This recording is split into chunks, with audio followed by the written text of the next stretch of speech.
வார்த்தை. பிழைப்புக்காக உழைப்பல்ல, பிழைப்புக்கு கர்த்தர் வேற ஒரு வழி வச்சிருக்காரு.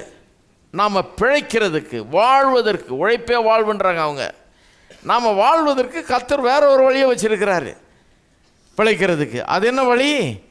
இவருடைய மாம்சத்தை புசித்து இவருடைய ரத்தத்தை பானம் பண்ணுவது. அதுன்னா அர்த்தம் என்ன? இவருடைய மாம்சத்தை புசித்து ரத்தத்தை பானம் பண்ணுறதுன்னா என்ன அர்த்தத்தில் அதை சொல்கிறாரு? அதாவது இவருடைய சரீரம் கல்வாரி சிலுவையில் பிற்கப்படும்படியாக ஒப்பு கொடுக்கப்பட போகிறது.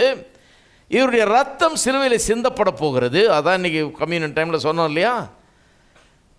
மாம்சம் பிற்கப்படுகிறது, ரத்தம் சிந்தப்படுகிறது. நமக்காக நம்முடைய பாவத்தை போக்கும் ரத்தமாக அது இருக்கிறது. அந்த மாம்சம் அங்கே பிற்கப்படுகிற மாம்சம் நமக்காக பிற்கப்படுகிறது. இதை புசிக்கிறதுனா எப்படி புசிக்கிறது? இதை குடிக்கிறதுனா எப்படி குடிக்கிறது? இந்த ரத்தத்தை, இந்த மாம்சத்தை எப்படி புசிக்கிறது? என்னிடத்தில் வா, என்னை விசுவாசி, என்னை ஏற்றுக்கொள், இதனால் உனக்கு மீட்பை நான் உண்டு பண்ணியிருக்கிறேன் என்பதை விசுவாசி.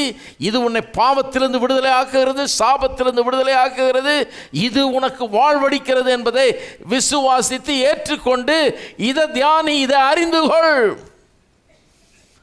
அதைத்தான் புசிக்கிறது குடிக்கிறது என்னாரு. ஹலோ, புசிக்கிறது குடிக்கிறது என்ன? மாம்சத்தை வெட்டித்தர குடினாரா? ஏசு முட்டாள்தனமான போதகர் இல்லைங்க, பெரிய ஞானி.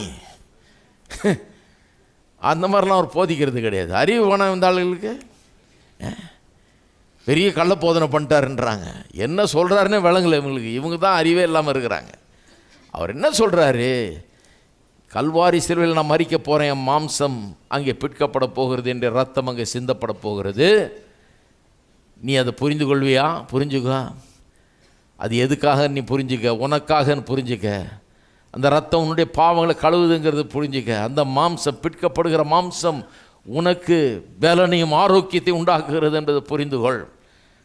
ஆட்டுக்குட்டி அடித்து பஸ்காவை அடித்தப்போ எகிப்திலேருந்து புறப்பட்ட இஸ்ரவேல் ஜனம் பஸ்காவை அடித்து அந்த மாம்சத்தை புசிக்க சொன்னார். ஏன் புசிக்க சொன்னார்?